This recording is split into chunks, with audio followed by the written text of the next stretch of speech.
नमस्कार दोस्तों, स्वागत है आपका स्टडी फॉर सिविल सर्विसेज में। यूपी पीएससी के जो पीसीएस एग्जाम होता है हर बार, प्लस जो आरओ एग्जाम होता है, उसके सारे प्रीवियस ईयर क्वेश्चन इस वाली वीडियो सीरीज में हम देने जा रहे हैं आपको। ये पार्ट वाइज होगी। इसकी प्लेलिस्ट भी बना दी गई है। इसकी प्लेलिस्ट की लिंक इसके डिस्क्रिप्शन में दिया हुआ है। पीसीएस और आरओ एग्जाम के लिए बेहद जरूरी सीरीज है। प्लस यूपी पीएससी आयोग जितने एग्जाम कराता है, जहां जीएस आती है, उनके लिए भी मोस्ट इंपॉर्टेंट सीरीज है ये। इसमें ये पूरी कोशिश करी गई कि सारा डेटा लेटेस्ट, अपडेटेड और जो आज भी रेलिवेंट है, जो करंट वाला पोर्शन हटा के जो आज भी स्टैटिक जीएस वाला जो है, आज भी जो रिलेवेंट है, वो सारा डेटा इसमें दिया गया है। वीडियो को लाइक जरूर कर लीजिएगा। 50,000 लाइक हो जाएंगे तो इसकी पीडीएफ फ्री में मिल जाएगी। स्टडी फॉर सिविल सर्विसेज को अगर आप फॉलो करते हैं तो प्लीज हमारा फ्री वाला टेलीग्राम जरूर ज्वाइन कर लीजिए। सिविल सर्विसेज को यूट्यूब में फॉलो करते हैं तो हमारा फ्री वाला टेलीग्राम जरूर ज्वाइन कर लीजिएगा, बेहद जरूरी है ये। यूट्यूब में सारे अपडेट नहीं आ पाते हैं, यहाँ सारे नोटिफिकेशन मिलते हैं। वीडियो में सारे फैक्ट चेक कर लिएगा। फिर भी अगर आपका कोई सजेशन हो, कमेंट हो, कोई फीडबैक, कोई अपडेट लगे तो प्लीज आप वीडियो में जरूर कमेंट करिएगा। स्टडी फॉर सिविल सर्विसेज के पेड ग्रुप चलते रहते हैं। आप अगर हमारा जेन्युइन ऑथेंटिक अगर आपको मटेरियल चाहिए तो सिर्फ ये 3 नंबर है हमारे: 8564880530, 9696066089, 7523864455। मुझे व्हाट्सअप करना चाहते हैं 7838692619। इंस्टाग्राम पे अगर आप हैं तो हमारा पेज जरूर फॉलो कर लीजिएगा, studyforcivil.services है। दोस्तों, इन्वायरमेंट के प्रीवियस ईयर क्वेश्चंस हम लोग देख रहे थे और इसी क्रम में अब आगे चलते हैं, अगले कुछ प्रश्नों पर चर्चा कर लेते हैं। तो यहां तक हमने देख लिया था कि तंबाकू निरोध दिवस जो है वो प्रतिवर्ष मनाया जाता है। इसके बाद की आगे की चीजों पर देखते हैं। 19 नवंबर निम्नलिखित में से किस दिवस के रूप में मनाया जाता है? तो आप कहेंगे कि इंदिरा गांधी जी का जन्मदिन है, लेकिन यहाँ पर दिवस की बात हो रही है, किसी के बर्थडे की बात नहीं हो रही है। और इसका जो करेक्ट आंसर है, यहाँ पहले विकल्प तो देख लीजिए। वर्ल्ड ग्रीन डे है, वर्ल्ड पोवर्टी डे है, वर्ल्ड टॉयलेट डे है और वर्ल्ड क्लीन वाटर डे है। करेक्ट आंसर हो जाएगा विश्व शौचालय दिवस। ठीक है, इसके बाद आगे चलते हैं, अगले वाले को देख लेते हैं। अगले प्रश्न में आपसे पूछा गया कि बताइए कि कौन सा सुमेलित नहीं है, यानी यहाँ पहले से मिलान करके रखा हुआ है, उसमें से जो गलत है उसकी तलाश आपको करनी है। तो जो अंतर्राष्ट्रीय दिवस है या राष्ट्रीय स्तर के भी दिवस है, उनकी डेट आपको अनिवार्य रूप से मालूम होनी चाहिए। यहाँ बताइए, वर्ल्ड इन्वायरमेंट डे मनाया जाता है 5 जून को, ठीक है। अर्थ डे मनाया जाता है 22 अप्रैल को। टोबैको प्रोहिबिशन डे जो है ये मनाया जाता है 5 मई को, ठीक है। और ओजोन डे मनाया जाता है 16 सितंबर को। अब इसमें से आप बताइए गलत कौन सा है? तो साफ साफ दिख रहा है गलत इसमें तंबाकू निषेध दिवस है। अभी आपने पिछले वीडियो में इसको चेक किया है, 31 मई को मनाया जाता है और यहाँ पर 5 मई दे रखा है। बाकी सभी सही है। अगले प्रश्न को देखते हैं। इसमें कहा गया कि विच of the following countries celebrate national sustainable day on last Saturday of each month. ठीक है, तो इसमें से कौन सा होगा? मतलब अंतिम शनिवार को, जो प्रत्येक महीने का अंतिम शनिवार होता है, उसको राष्ट्रीय स्वच्छता दिवस के तौर पर मनाया जाता है। काफी सार्थक और अच्छी पहल है। मतलब हर महीने आप एक दिन जागरूकता अभियान चला रहे हैं इसी बहाने। कोई भी अंतर्राष्ट्रीय दिवस जो कि सामाजिक मुद्दों या पर्यावरणीय मुद्दों से जुड़ा होता है, उसको मनाने का मूल उद्देश्य क्या होता है? केक काटना और पार्टी मनाना नहीं। अंतर्राष्ट्रीय जागरूकता मतलब उस दिन लोगों को जागरूक करते हैं कि इस क्षेत्र में आपको सचेत होकर पर्यावरण की सुरक्षा करनी चाहिए या उस दिशा में काम करना चाहिए। तो बताइए इसमें से कौन सा देश है? फ्रांस है, इटली है, सियरा लियोन है या फिर सिंगापुर है? तो बाकी जितने देश आप देख रहे हैं ना, वो तो अपने डेवलपमेंट में एकदम अंधे हो चुके हैं, लेकिन सियरा लियोन जो है वो यहाँ पे इस दिशा में काम कर रहा है। मतलब हर जो लास्ट सैटरडे होता है मंथ का, उस दिन ये सेलिब्रेट करता है। इसके बाद अगले वाले को देखते हैं। प्रश्न में कहा गया कि रैली फॉर वैली, ठीक है, रैली फॉर वैली यानी घाटी के लिए रैली। अब ये जो प्रोग्राम है, इसका आयोजन निम्नलिखित में से किस समस्या को उजागर करने के लिए किया गया? तो नर्मदा वाला जो आंदोलन था उसे आप याद कर लीजिएगा, मेघा पाटकर वाला। फिलहाल इसमें बताइए पर्यावरण विकृति। तो बात तो ठीक है, अगर जो बाकी विकल्प है उन्हें आप न देखें तो इसी को चुन लेंगे कि पर्यावरण विकृत हो रहा था, इस दिशा में काम किया गया। लेकिन बाकी विकल्पों को भी देखिए, इसमें बायोडाइवर्सिटी है, इसके अलावा विस्थापितों के पुनर्वास की समस्या है और साथ में कृषि भूमि की क्षति है। तो समस्या यहाँ ये हुई कि जब नर्मदा नदी के ऊपर बांध बनने वाला काम, मतलब सरदार सरोवर डैम बनना शुरू हुआ, तो उसमें नर्मदा आप जानते हैं कि मध्य प्रदेश से निकलती है, अमरकंटक के पास से, लेकिन उसके पानी का सबसे कम इस्तेमाल मध्य प्रदेश राज्य ही कर पा रहा था। मतलब सरदार सरोवर डैम बनने का सबसे कम मुनाफा जो है वो एमपी को ही हुआ, जबकि नर्मदा वहीं से निकलती। और नुकसान ज्यादा इसी को झेलना पड़ा। फायदा सबसे कम हुआ और नुकसान मतलब यहाँ पे पुनर्वास और तरह तरह की चीजें डिस्टर्ब हो गया पूरा। ठीक, तो इसी दिशा में ये आंदोलन चल रहा था। तो ये रैली फॉर वैली प्रोग्राम का संबंध किससे है? विस्थापितों के पुनर्वास से है। एकदम जो टू द पॉइंट इसका यहाँ पे सिलेक्शन होगा, मतलब विकल्पों में से, वो आप सी वाले को चुनिएगा। हाँ, अगर सी वाला नहीं दिया है तो आप इन्वायरमेंटल डिग्रेडेशन पे कुछ हद तक विचार कर सकते हैं, लेकिन मेन पर्पज तो यही था। इसके बाद अगले वाले को देखिए। यहाँ देखिए कहा गया कि निम्नलिखित में से कौन सा एक मानव जनित जीवोम का उदाहरण है? मतलब मनुष्य ने उस बायोम को जनरेट किया है, वो खुद पहले से नहीं था, प्रकृति ने नहीं बनाया, मनुष्य ने बनाया। तो प्रकृति जो है वो वाटर सिस्टम बनाती है, ये मनुष्य नहीं बना सकता। और घास के मैदान भी प्रकृति ही बनाती है। हालांकि मनुष्य पेड़ों को काट डालता है तो वहां घास जम जाती है, तो यहाँ कहा जा सकता है कि मनुष्य योगदान दे रहा है, लेकिन जो प्राकृतिक ग्रास लैंड है वो पहले से मौजूद है, प्रकृति ने बनाया है। और जो क्रॉप लैंड होते हैं वो इंसान बनाता है, मतलब धान के खेत लगाता है, गेहूं के खेत लगाता है, सब्जियों की खेती करता है या प्लांट वगैरह लगा के उससे अपना फायदा कमाता है। तो जो फसली भूमि होती है वो भी एक तरह का जीवोम होती है, वहां भी बहुत सारे जीवों का जीविकोपार्जन होता है। ठीक है, टिड्डे से लेकर चींटियों तक, और मधुमक्खियां और बड़े जो जीव हैं आके चर जाते हैं जैसे नीलगाय वगैरह, उनका भी पालन पोषण होता है। एक किसान अन्न उपजाता है तो उससे बहुत सारे जीव अपना पेट भरते हैं, ये आप कहावत सुनते होंगे, तो वो यहाँ सार्थक होती है। तो ये जो जीवोम होता है ये कुछ हद तक पर्यावरण को नुकसान देता है, तो उसकी तुलना में फायदा भी देता है। चलिए, फसली भूमि इसका करेक्ट आंसर हो जाएगा, बाकी तो प्रकृति ही करती है। अगले वाले को देखते हैं। यहाँ पर जो प्रश्न है इसमें पूछा गया कि धूल का प्रदूषण रोकने के लिए सबसे उपयुक्त वृक्ष कौन सा है। वैसे तो धूल का प्रदूषण रोकने के लिए और कुछ हद तक ध्वनि प्रदूषण को भी रोकने के लिए सभी वृक्ष काम करते हैं। जितने भी पेड़ होते हैं ना वो एक ग्रीन मफलर की तरह से काम करते हैं, वो दोनों प्रदूषणों से आपको बचाते हैं, और वायु प्रदूषण तो इनका मेन काम ही है, मतलब उससे तो बचाते ही हैं। लेकिन इसमें अगर देखा जाए तो बाकी पेड़ों की तुलना में सीता अशोक ये काम करता है। सीता अशोक का मतलब समझ रहे हैं, ये वो क्रिसमस ट्री वाला अशोक नहीं है जो आप अपने बाउंड्री के किनारे किनारे लगा लेते हैं और आपसे थोड़ा ही लंबा वो पेड़ होता है। सीता अशोक बहुत दैत्याकार होते हैं, मतलब वो पीपल और बरगद जैसी ऊंचाई वाले होते हैं, और पुराने हो जाए तो उसी तरह के बड़े आकार के भी होते हैं, मतलब इनका शेप अलग होता है। तो इसकी जो पत्तियां होती हैं उसकी कटिंग कुछ इस टाइप की होती है कि वो धूल को अपने अंदर रोक कर रख लेता है, तो वो फैल नहीं पाती चारों ओर। इसके बाद आगे चलते हैं, बाकी जितने वृक्ष हैं वो भी ये काम करते हैं, लेकिन इसकी तुलना में कम। नेक्स्ट प्रश्न में कहा गया कि निम्नलिखित में से किसे मेगा डाइवर्स देश के रूप में जाना जाता है, यानी मेगा डाइवर्स देश के तौर पे आप बताइए कौन सा है। इसमें न्यूजीलैंड है, ऑस्ट्रेलिया है, नेपाल है या ऑस्ट्रिया है। अब इसमें से अगर आप ध्यान से देखें तो इसका करेक्ट आंसर क्या हो जाएगा, इसका हो जाएगा ऑस्ट्रेलिया। ये मेगा डाइवर्स देश है, तरह तरह की जो जलवायु या डाइवर्सिटी की चीजें हैं वो यहाँ दिखाई देती हैं। नेक्स्ट प्रश्न में कहा गया कि निम्नलिखित में से कौन सा सदाबहार फल वृक्ष है। सदाबहार फल वृक्ष है यानी फल भी देता है, तो सेब है, बादाम है, आड़ू है या लोकाट है। तो इसमें जितने भी आप देख रहे हैं ये सब सदाबहार वाले वृक्ष नहीं है, ठीक है, ये मौसमी होते हैं, पर्णपाती प्रवृत्तियां इनके अंदर पाई जाती हैं। लेकिन लोकाट जो है ये फलदार वृक्ष भी होता है और सदाबहार भी होता है, तो ये वाला हमारा सही विकल्प है, डी वाला। नेक्स्ट प्रश्न में कहा गया कि मौसम अनुश्रवण युक्ति सोडार, ठीक है, मतलब weather monitoring device sodar install कहाँ पे इंस्टॉल की गई। अब हालांकि ये करंट अफेयर का क्वेश्चन है, जब इंस्टॉल की गई तो पूछा गया, लेकिन आपको पता होना चाहिए। तो सोडार का संबंध किससे है पहले तो यही मालूम होना चाहिए। तो मौसम का ये मॉनिटर करने का मतलब वेदर को मॉनिटर करने के लिए एक सिस्टम है, एक डिवाइस है, इसी को कहा जाता है सोडार। बस इतना आपके लिए जानकारी पर्याप्त है। हाँ, यहाँ पे केंद्र देख लीजिए, तो जयपुर में, कटक में, चंडीगढ़ में या कैगा और कलपक्कम वाला जो ऑप्शन है, तो कैगा और कलपक्कम वाला इसमें सही होगा, मतलब आयोग ने यही माना था। इसके बाद अगले वाले को देखते हैं।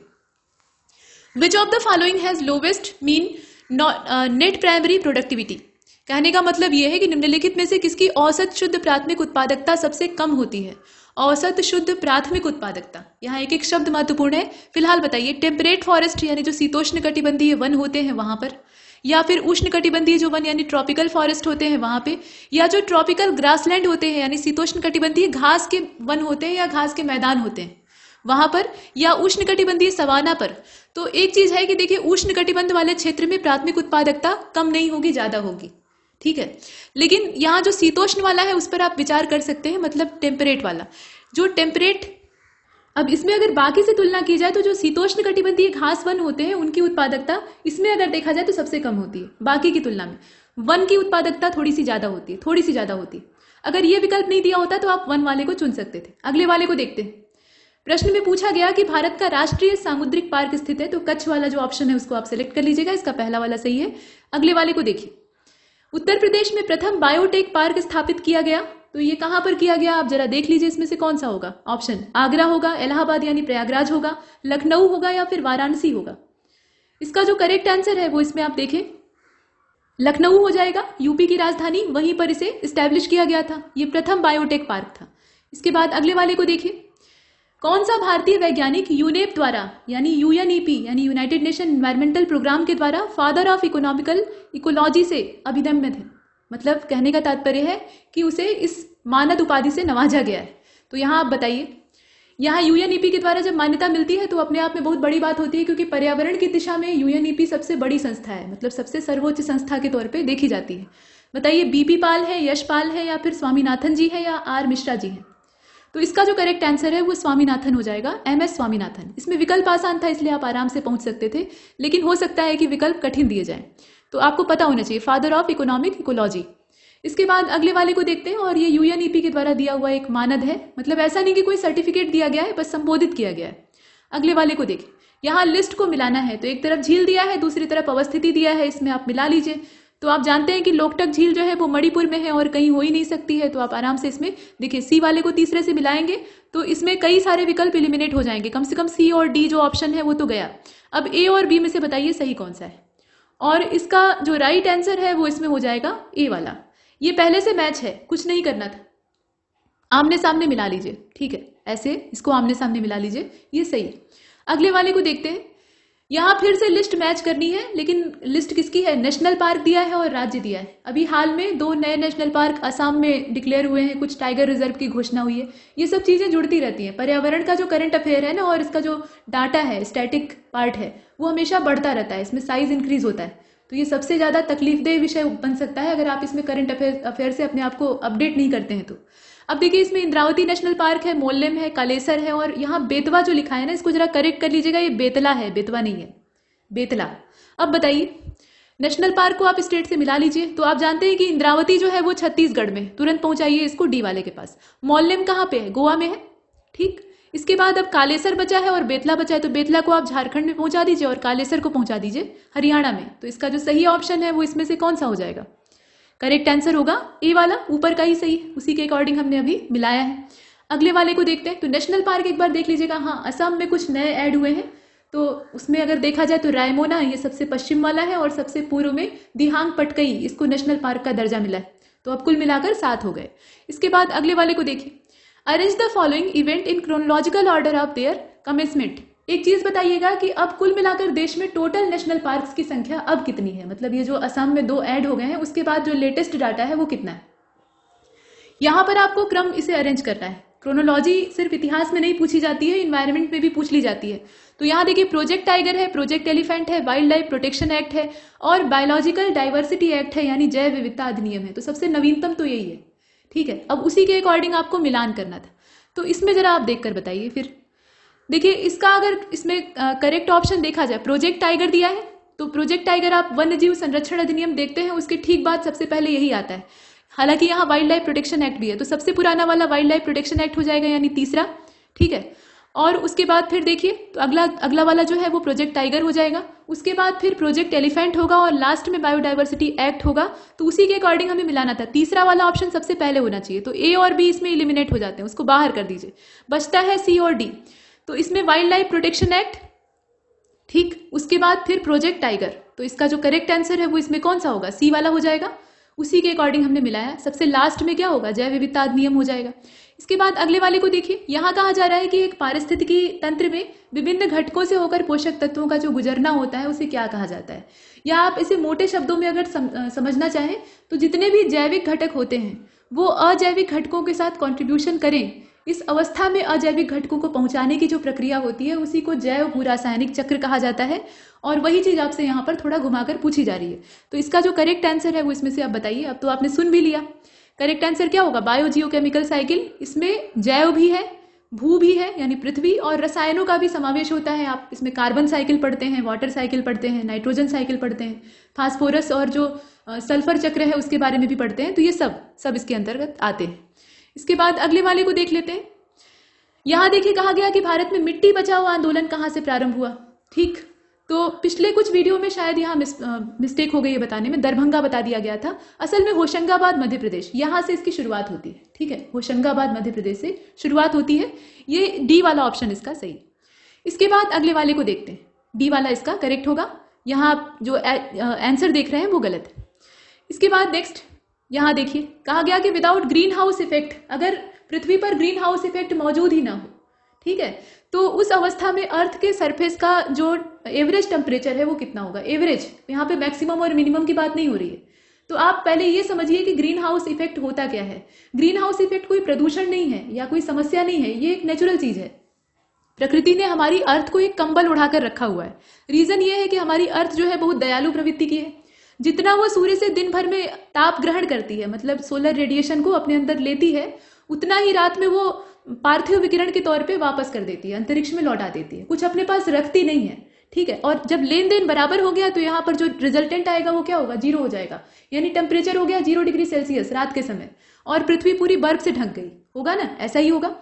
तो इस अवस्था से बचने के लिए, पृथ्वी बर्फ से रात में ढकती नहीं है, आप जानते हैं, तो इसीलिए अर्थ ने क्या मतलब जो नेचर है उसने क्या किया, चारों ओर से एक गैसों का कंबल पृथ्वी को पहना दिया, और ये जो गैसें होती हैं ये ग्रीन हाउस गैसेस कहलाती हैं। ये कुछ टेम्परेचर को अपने अंदर एब्जॉर्ब करके टेम्परेचर का जो संतुलन है उसको बनाकर रखती है। इसी वजह से पृथ्वी पूरी बर्फ से नहीं ढकती है। दिक्कत तब होती है जब ग्लोबल वार्मिंग वाली घटना को हम सुनते हैं, मतलब प्रदूषण की वजह से इन गैसों की मात्रा बढ़ने लगती है। जैसे कार्बन डाइऑक्साइड एक सीमित मात्रा में है तब तक तो ठीक है, ये अपना काम करेगी, लेकिन ज्यादा मात्रा में हो गई तो जितनी ज्यादा ये रहेगी उतनी ज्यादा गर्मी को एब्जॉर्ब करेगी, तो इससे तापमान बढ़ने लगेगा, और ये समस्या है। तो आइए इसमें देखते हैं, -18 डिग्री सेल्सियस हो जाएगा औसत तापमान। एक मेजरमेंट है, मतलब अंदाजा ही है, ऐसा कभी करके नहीं देखा गया एक्सपेरिमेंट। और -18 का मतलब आप समझ रहे हैं 0 डिग्री सेल्सियस पे बर्फ जम जाती है, तो इसमें क्या होगा फिर। इसके बाद अगले वाले को देखते हैं। यहां कहा गया कि समुदायों का पूर्ण क्रम जो कि क्रमशः एक निश्चित स्थान बदलता है, उसे क्या कहते हैं, मतलब entire sequence of communities that successively change in a particular area, ये क्या कहलाता है। तो ये पारिस्थितिकी अनुक्रम कहलाता है, या सीयर कहलाता है, या समुदाय गतिकी कहलाता है, या जैव भार का पिरामिड कहलाता है। तो हालांकि इसमें जितने हैं, जितने को आप देख रहे हैं ए, सी और डी वाला, वो भी अपने स्थान में परिवर्तन तो करते हैं, ठीक है, उसमें बदलाव हो सकता है, बदलाव की पूरी संभावना है, लेकिन सीयर यहाँ पे जो करेक्ट आंसर है उसे हम देखते हैं। इसके बाद अगले वाले को देखिए, विच one of the following is not a green house gas found naturally in the atmosphere. निम्नलिखित में से कौन सी एक प्राकृतिक रूप से वायुमंडल में पाई जाने वाली ग्रीन हाउस गैस नहीं है, प्राकृतिक रूप से वो नहीं पाई जाती। तो आप देखिए इसमें यहां पर कहा जा रहा है nitrogen oxide, carbon dioxide, methane और ओजोन, बताइए। और इसका जो करेक्ट आंसर है वो इसमें कौन सा हो जाएगा, नाइट्रोजन ऑक्साइड हो जाएगा। ये प्राकृतिक रूप से पाई जाने वाली ग्रीन हाउस गैस नहीं है। बाकी जितने हैं वो वायुमंडल में होते हैं, प्राकृतिक रूप से होते हैं। इसके बाद अगले वाले को देखिए, generally environment can be classified as following category, which among the following is not a part of such category. कौन सा उसमें से वर्गीकरण का अंश नहीं होता है, यानी 3 जो होते हैं वो भी आपको जानकारी होनी चाहिए। फिलहाल इसमें जो ऑपरेशनल एनवायरनमेंट है वो बाहर हो जाता है, वो इसका पार्ट नहीं है। बाकी जितने आप देख रहे हैं ना वो तो रहेगा ही, जैसे कि फिजिकल इन्वायरमेंट ही अनिवार्य रूप से रहेगा। हाँ, हमारा जो कल्चरल इन्वायरमेंट है वो इसमें भूमिका निभाता है, इन्वायरमेंटल प्रोटेक्शन में भी भूमिका निभाता है, और हमें पर्यावरण को समझने में भी मदद करता है। और जैविकी पर्यावरण तो ये अभिन्न अंग के तौर पे देखा जाता है, तो इसका ए वाला इससे बाहर है। इसके बाद अगले वाले को देखिए, इसमें कहा गया कि the concept of ecological transition, यानी पारिस्थितिकी संक्रमण की जो अवधारणा है, इसका सबसे पहले इस्तेमाल किसने किया था। इस तरह के जो अनोखे शब्द हैं, मतलब ये परिभाषा वाले शब्द हैं, तो इनको देने वाले विचारकों के नाम आपको अनिवार्य रूप से पता होने चाहिए। यहाँ पर एल्टन का नाम है, बेनेट का नाम है, बर्कले भी हैं और रेडजेरल भी हैं। ये सभी पर्यावरण विद हैं अपने अपने क्षेत्र के। लेकिन इसमें से करेक्ट आंसर कौन सा होगा, तो इसका जो राइट आंसर है वो हो जाएगा बेनेट, बेनेट के द्वारा। यहां आप उत्तर देख सकते हैं। इसके बाद अगले प्रश्न को देखिएगा, which of the following are the impact of global warming.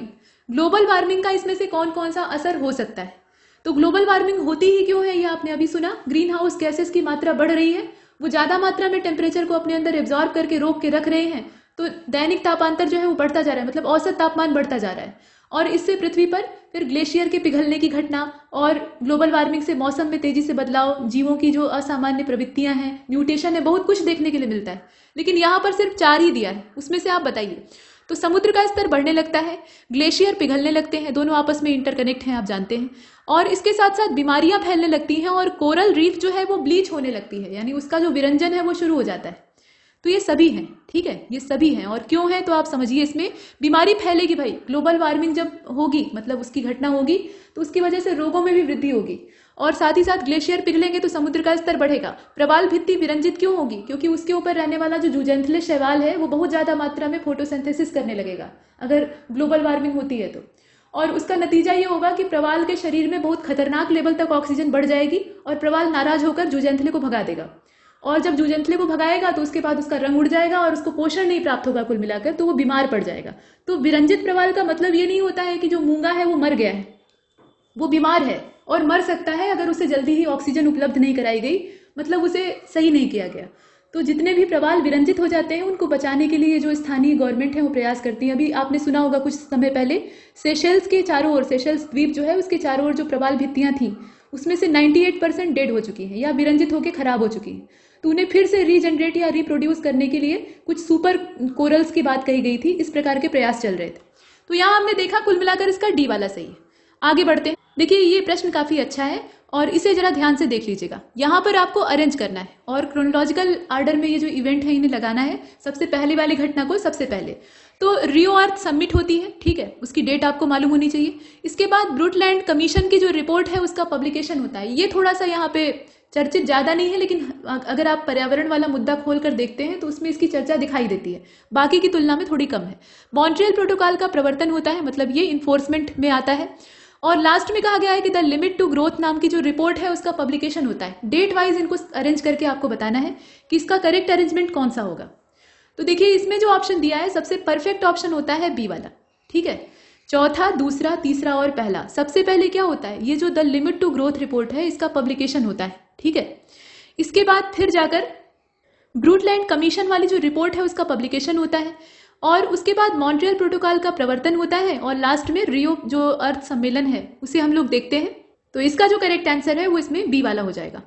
तो यहां तक हमने किया। अगले प्रश्न को देखिए। इसमें कहा गया कि national Chambal sanctuary does not fall in which of the following state. इसमें आपको प्रदेश का नाम बताना है कि कहां से, मतलब कौन सा राज्य इसका हिस्सा नहीं है। तो उत्तर प्रदेश, मध्य प्रदेश, हरियाणा और राजस्थान दिया है।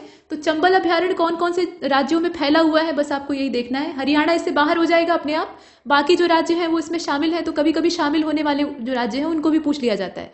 तो उसमें यूपी हो जाएगा, एमपी हो जाएगा और राजस्थान हो जाएगा। इसमें डी वाला, बी वाला और ए वाला जो ऑप्शन है वो मौजूद रहेगा। फिलहाल करेक्ट आंसर सी है। यहाँ हमने देख। अब अगले प्रश्न को देखिएगा। इसमें कहा जा रहा है कि which one of the following is not a major cause of wildlife extinction. मतलब इसमें से कौन सा सबसे प्रमुख कारण के तौर पे वन प्रजातियों के विलुप्तीकरण के लिए नहीं माना जाता है, ठीक है। वो कारण तो है लेकिन मेजर कारण नहीं है। अब इसमें आप बताइए कि नेचुरल हैबिटेट नष्ट हो गया, ये एक कारण है, या फिर जंगल में आग लग गई, ये वाला कारण, या फिर वन्य जीव जो है उनके अवैध वाणिज्यिक व्यापार को प्रोत्साहन मिल रहा है, ये वाला कारण, या जनसंख्या में बहुत तेजी से बढ़ोतरी हो रही है। तो देखिए वैसे तो ये सारे कारण जो है ये जैव विविधता के लिए बहुत खतरनाक है, लेकिन इसमें जो सबसे कम या सबसे लीस्ट कंसर्न वाला है ये पॉपुलेशन ग्रोथ है। ये सीधा सीधा यहाँ पे इंटरेक्ट नहीं होता इनसे, ठीक है। जनसंख्या बढ़ रही है, मनुष्यों की जनसंख्या की बात हो रही है, तो उनकी पॉपुलेशन बढ़ रही है तो इससे कोई खास असर नहीं पड़ेगा। लेकिन जनसंख्या बढ़ेगी तो आप जानते हैं कि जनसंख्या को जीने के लिए संसाधन चाहिए और संसाधन प्रकृति ही देगी। तो अंत में नुकसान किसका होगा, नेचर का होगा, इन जीवों का होगा। तो ये भी इसमें जिम्मेदार है लेकिन सबसे कम। तो डी वाले को हम चुनते हैं। बाकी सभी सीधे कारण है। जैसे सबसे प्रमुख कारण तो यही है, नेचुरल हैबिटेट नष्ट होना। आवास अगर किसी प्रजाति का नष्ट हो गया तो इसका मतलब है कि वो प्रजाति अब विलुप्त होने वाली है, उसको बचाओ जल्दी, ठीक है। आवास नष्ट होने का मतलब ये नहीं कि रहने का जो घर है, जो बिस्तर वगैरह है वो नष्ट हो गया। खाने का जो सामान होता है वो भी आवास में ही उपलब्ध होता है। उनके खाने लायक सामग्री वो उनके आवास का एक मूल अंग होता है, तो वो भी खत्म हो गया। तो आपको रहने खाने का ठिकाना नहीं है तो आप कितने दिन जिएंगे। तो आवास का नष्ट होना ये किसी भी प्रजाति के सबसे महत्वपूर्ण विलुप्तीकरण के कारण के तौर पर देखा जाता है। तो यहाँ तक हमने कुछ प्रश्नों पर चर्चा की है और यहाँ पर ये समाप्त होता है। तब तक के लिए नमस्कार।